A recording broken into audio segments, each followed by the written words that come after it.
it to your arm slash hand. You can do something along the lines of, let's see. Oh, hold on. Okay. So you want to be able to make long lines. So what you do is before you, this can be on physical or on digital, you hover your hand over the paper or the tablet or whatever, and you kind of make the motion, like going back and forth is making a line, and then when you feel like you got it, like, this is going to be a straight line, then you make it.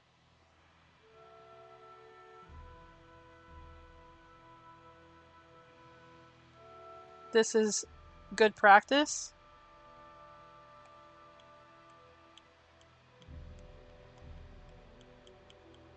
It's really good practice.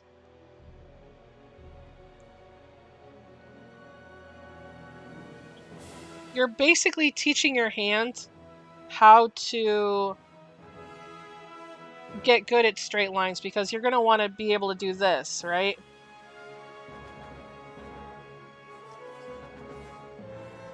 Oops.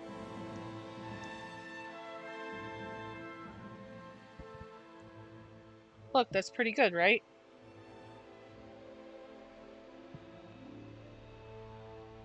Once you can make lines, you can make boxes, which is teaching you how to make other things.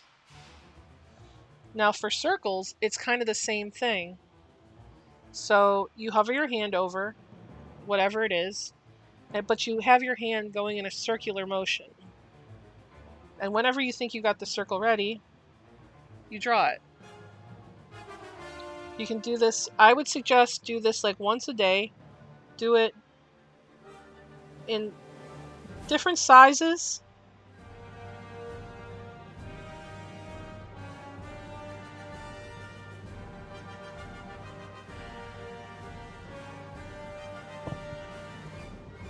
This is also teaching you how to decipher your own stuff.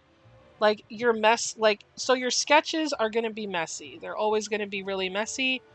So when you're sketching over and over and over and trying to find the right part of your sketch, eventually you'll have something that's, let's see if I have a sketch that's really, really messy. I know I have it somewhere. Here we go. This is really messy, but because I've drawn it over and over and over like so many times,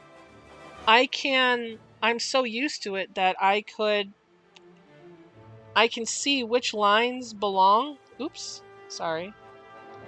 I can see which lines belong and are the lines I want to use.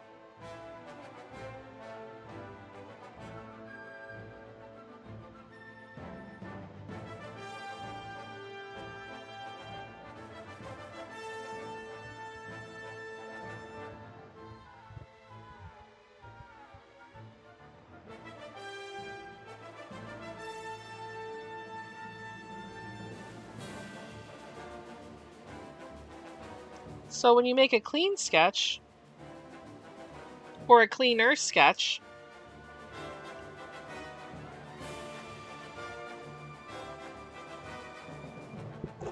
you already know which lines you're looking for.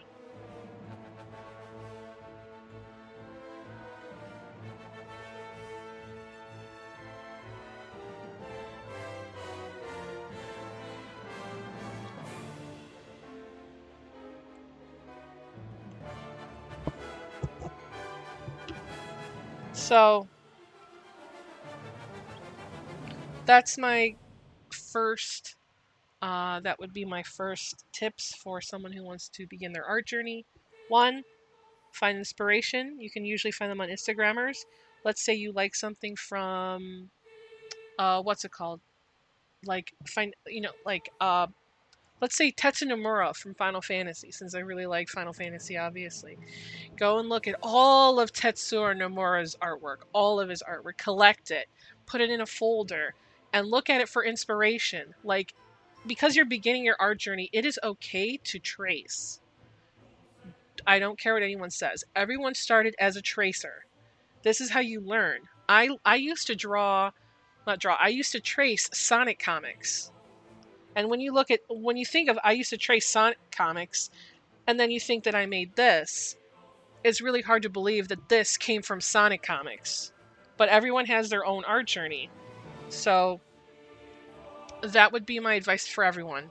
2, find what tools you want to use. I would suggest that you get both, something you can do digital and something that you can do physical, because to be honest, I think that everyone should start with physical pen and paper until they want to throw money towards digital, because there is something about learning how to make these motions on paper, because then you know like where you're like, it kind of trains your hand. If you can do this on paper, you can do this on digital or anywhere. I think that you need to spend at least like maybe 2 or 3 weeks with pen and paper making stuff like this. And in the meantime, go look up stuff to trace to draw. It'll teach you how to have like good hand-eye coordination, like, because being able to do this, like I have a very steady hand,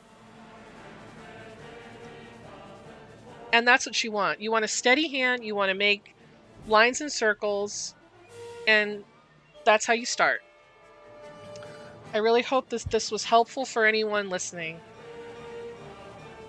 Thanks for watching my channel, and you can like and subscribe.